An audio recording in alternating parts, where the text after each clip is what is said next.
Hola, ¿qué tal? Les saluda Erika Fontalvo, directora del diario El Heraldo desde Barranquilla. Por razones políticas, éticas y morales, la permanencia de Ricardo Bonilla como ministro de Hacienda era insostenible. No tenía otra salida.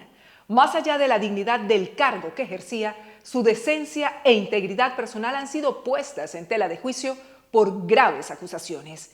Comprensible que el artífice de la política económica del primer gobierno de izquierda en la historia de Colombia y figura cercana como pocas al mismísimo Petro se resistiera a marcharse. Es de suponer que estaba a la espera de que la fuerte tormenta que sacude las finanzas públicas del país se calmara. No iba a pasar mientras él siguiera al frente del barco.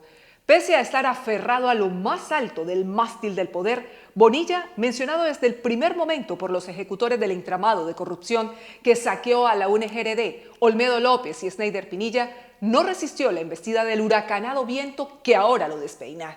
A decir verdad, no tiene cómo esquivarlo porque viene desde el interior de su propia bodega, desmantelando todo margen de maniobra del funcionario estrella del Ejecutivo, el principal responsable de sacar adelante la reforma tributaria con la que encauzaría el sinuoso camino del desfinanciado presupuesto 2025 que hundió el Congreso.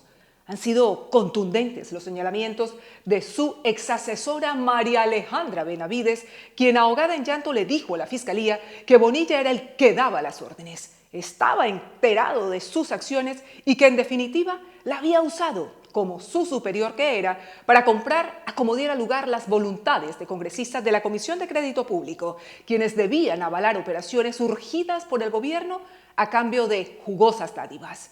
Encima de la mesa del espurio pacto, una piñata de contratos por 92.000 millones de pesos en 3 territorios, para los que, fijamos sorpresa, el Ministerio emitió certificados de disponibilidad presupuestal a la Unidad Nacional de Gestión del Riesgo a finales de 2023.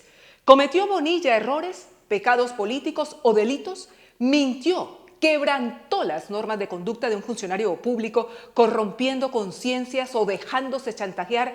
¿O acaso actuó interesadamente, con desmesurada ambición, para asegurar resultados? Es deber de la justicia determinarlo. Confiemos en que la Fiscalía y la Corte Suprema encajen con celeridad las piezas de un rompecabezas indecente que no ha dejado de masificarse. Imposible pasar por alto que horas antes de precipitarse desde la cumbre, se supo que Bonilla había tramitado ante la Fiscalía una denuncia sobre presunta injerencia indebida en la contratación de la hidroeléctrica Urrá, que salpica al presidente de Ecopetrol, Ricardo Roa, figura habitual ya de los escándalos del gobierno, y a un miembro de la familia Petro, Nicolás Alcocer.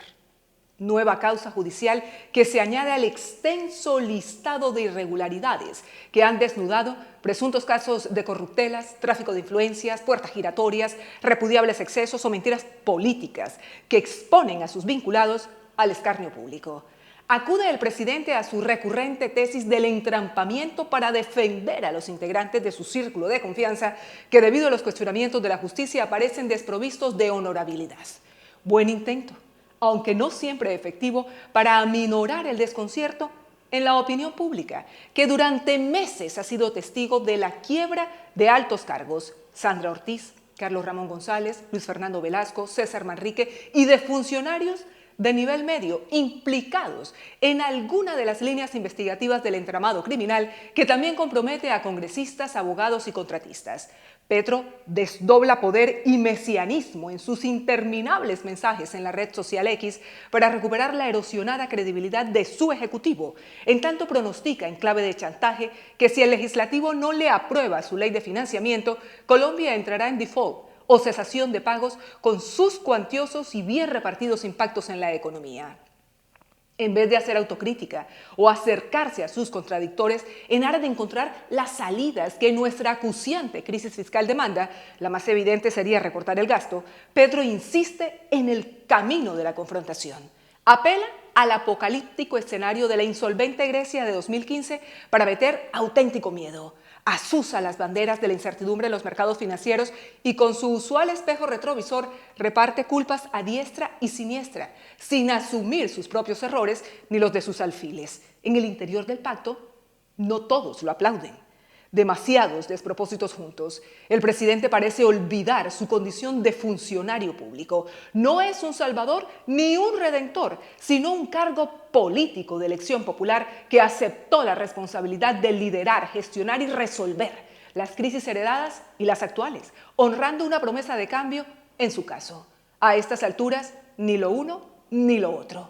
Es una cuestión de confianza como la que perdió el ministro que sí sabía, tanto como Petro, o al menos eso es lo que él dice. Desde el Heraldo, seguimos en contacto.